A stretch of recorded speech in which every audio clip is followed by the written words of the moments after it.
श्री कृष्णा बच्चों, आज इस वीडियो के माध्यम से मैं आपको सभी प्रकार के क्वाड्रिलेटरल का एरिया, पेरीमीटर, जो भी उनका संभव हो सकेगा या अब तक जो ज्ञात हो सका है वो सब मैं आपको इस वीडियो के माध्यम से बताने जा रहा हूँ। तो देखिए, सबसे पहले हमारे सामने एक समांतर चतुर्भुज है जिसको पैरेललोग्राम के नाम से जाना जाता है। ये पैरेललोग्राम। अब आप लोग सवाल करेंगे, सर आप पैरेललोग्राम से क्यों शुरू किए?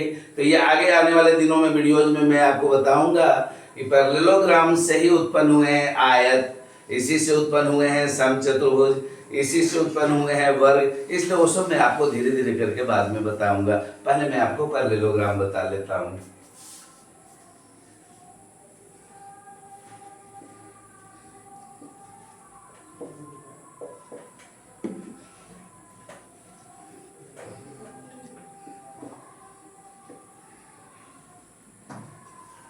तो ये जो समांतर चतुर्भुज आप लोग देख रहे हैं बच्चों, इसे इंग्लिश में पैरेललोग्राम कहा जाता है। इसका एरिया होता है बेस इनटू हाइट। इससे संबंधित थ्योरम है, समांतर चतुर्भुज का क्षेत्रफल उसके आधार और संगत शीर्षलंब के गुणनफल के बराबर होता है। समांतर चतुर्भुज का क्षेत्रफल उसके आधार और संगत शीर्षलंब के गुणनफल के बराबर होता है। तो आपने ये देख लिया। अब केवल अगर हमें बेस निकालना हो तो हमें करना होगा एरिया बटा हाइट। अगर हमें हाइट निकालना हो तो हमें करना होगा एरिया बटा बेस। अब मैं आपको ये बता देना चाहता हूं कि थोड़ी देर पहले आपने देखा था 1/1/2 इंटू बेस इंटू हाइट। अभी आप देख रहे हैं बेस इंटू हाइट, यानी जो हमें त्रिभुज का क्षेत्रफल प्राप्त हुआ है वह इसी समांतर चतुर्भुज से प्राप्त हुआ है। जो त्रिभुज का क्षेत्रफल हम लोगों ने ज्ञात किया है इसी समांतर चतुर्भुज के क्षेत्रफल से ज्ञात किया है, इसलिए बस इसका वो आधा होता है।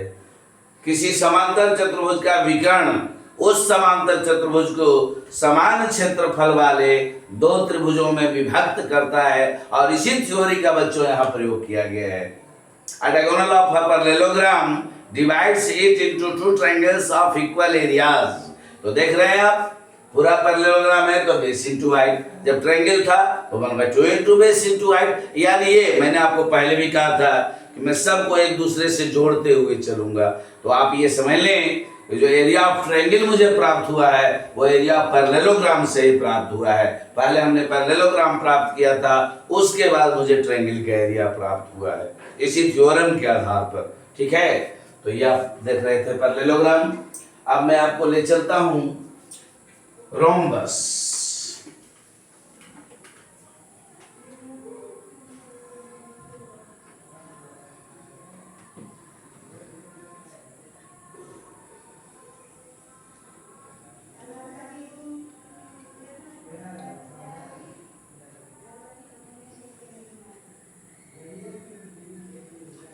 कई बार मुझसे बच्चों ने पूछा कि सर समचतुर्भुज दिया हुआ है और लेकिन दिया हुआ है बेस और हाइट, अब हम इसमें क्या करें? यह तो समांतर चतुर्भुज है ही नहीं। तो बच्चों उनके लिए मैं बता रहा हूं कि ऐसी स्थिति में चूंकि प्रत्येक समचतुर्भुज एक समांतर चतुर्भुज भी होता है, इसलिए इसका हम यहाँ प्रयोग कर सकते हैं।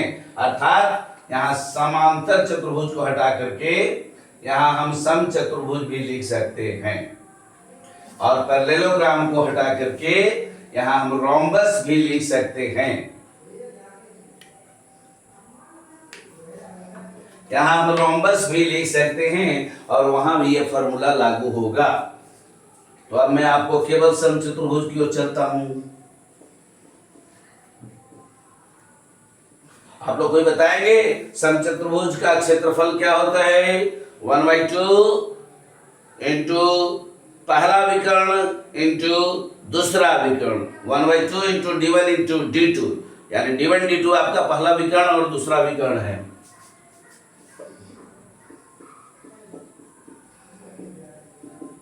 One by two into d1 into d2। d1 बराबर क्या मिलेगा बच्चों? 2 इंटू एरिया बटा D2, D2 बराबर क्या मिलेगा 2 इंटू एरिया बटा D1।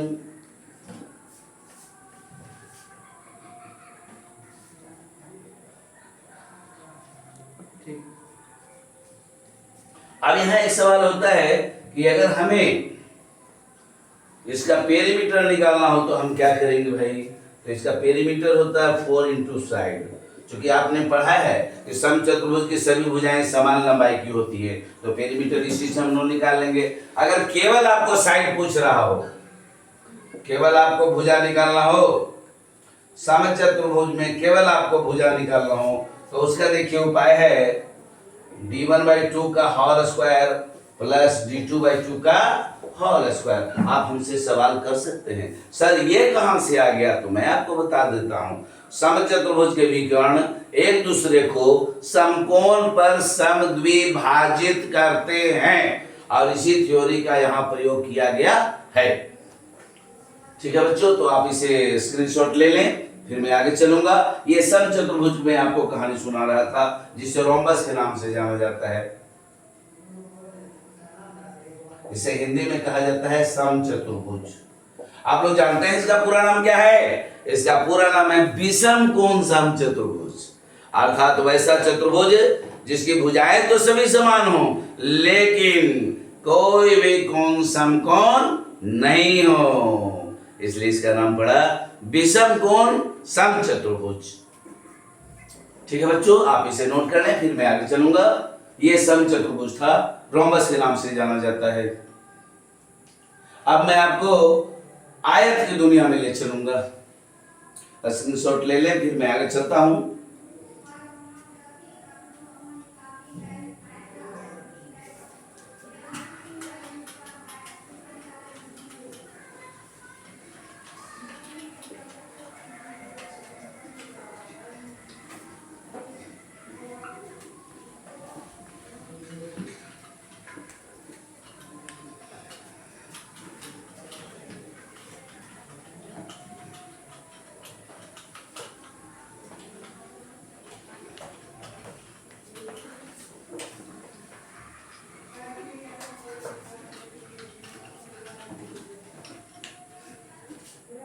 आयत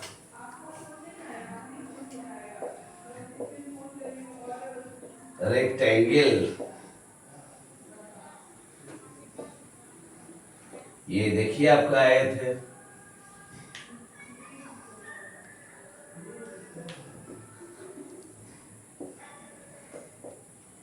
इसके डायगोनल्स हैं। आप लोगों को बताएगा आयत किसे कहते हैं?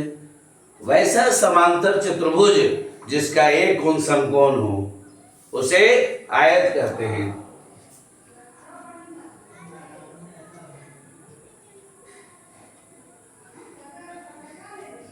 इसका पेरीमीटर क्या होगा बच्चों? 2 इंटू लेंथ प्लस ब्रेथ। अब केवल लेंथ क्या होता है बच्चों? Perimeter by 2 minus length, perimeter by 2 minus length. देखिए अब हम लोग चलेंगे एरिया की दुनिया में।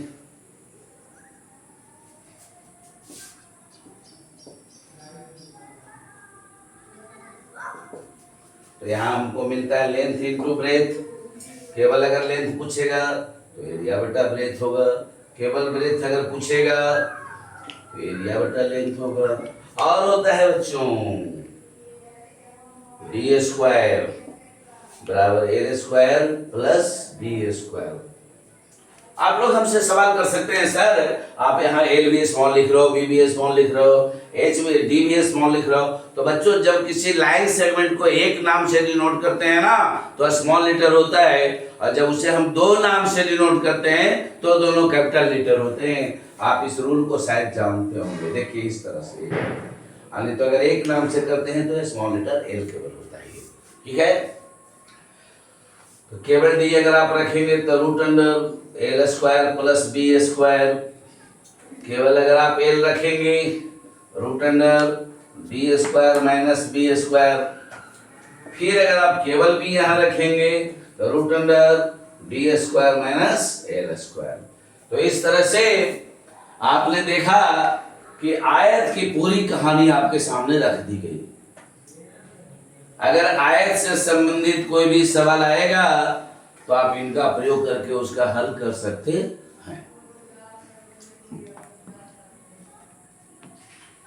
आप लोग इसका स्क्रीनशॉट ले लें, फिर मैं आगे चलूंगा और इसके बाद हम लोग चलेंगे वर्ग की दुनिया में। वर्ग,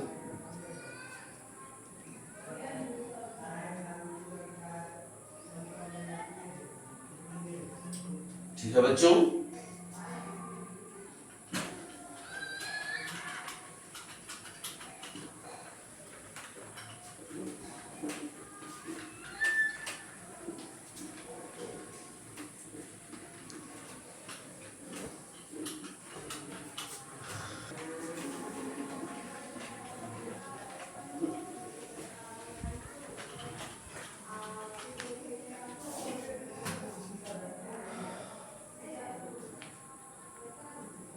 ये देखिए आपके बीच एक ऐसा क्वाड्रिलेटरल आया है जिसके चारों साइड्स भी इक्वल हैं और चारों एंगल्स भी 90 डिग्री के हैं। इसे आप वर्ग के नाम से जानते होंगे। वर्ग, स्क्वायर। इसका पेरीमीटर होता है बच्चों 4 इंटू साइड। इसका एरिया होता है side square into diagonal square by 2 into perimeter square by 16। लीजिए मैं आपके लिए बहुत शॉर्ट कर दिया बच्चों, देख लीजिए एक साथ मैंने सारा लिख दिया। अब पेरीमीटर भी आपका हो गया, एरिया भी हो गया। अब इसका ये जो आप देख रहे हैं डी, तो ये होता है √2 इंटू साइड, यानी अगर साइड पूछेगा तो डायगोनल बाई √2। इस तरह से आप लिख सकते हैं और आपका ये वर्ग की कहानी समाप्त हो गई। अब बस एक आपका बच्चा समलंब चतुर्भुज, जिसको ट्रेपीजियम के नाम से जाना जाता है,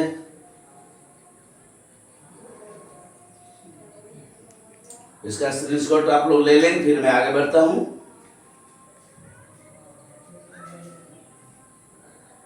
ठीक है बच्चों, तो आखिरी आपका है, इससे आपका पूरा का पूरा क्वाड्रिलेटरल समाप्त हो जाएगा।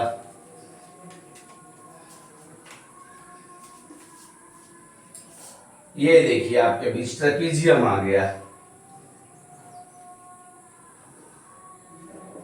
ए B C D E H B1 B2। ये B1 B2 क्या है बच्चों? पैरेलल साइड्स है। क्या है? इसका एरिया होता है 1/2 into H into B1 plus B2। तो सर ये क्या होगा? 2A बटा B1 प्लस B2। पुनः बच्चों B1 क्या होगा? तो B1 आपका होगा 2A बटा H माइनस B2, और B2 क्या होगा? 2A बटा H माइनस B1। तो इस तरह से आप सारा का सारा रोमबस का समलंब चतुर्भुज का समलंब चतुर्भुज, जिसे आप ट्रेपीजियम के नाम से जानते हैं, तो इसका सारा फॉर्मूला इसी में आपका आ गया। तो ठीक है बच्चों, क्वाड्रिलेटरल का पूरा मैंने समझा दिया। अब मैं आपको अगले वीडियोज में सर्कल समझा दूंगा। Thank you. जय श्री कृष्ण।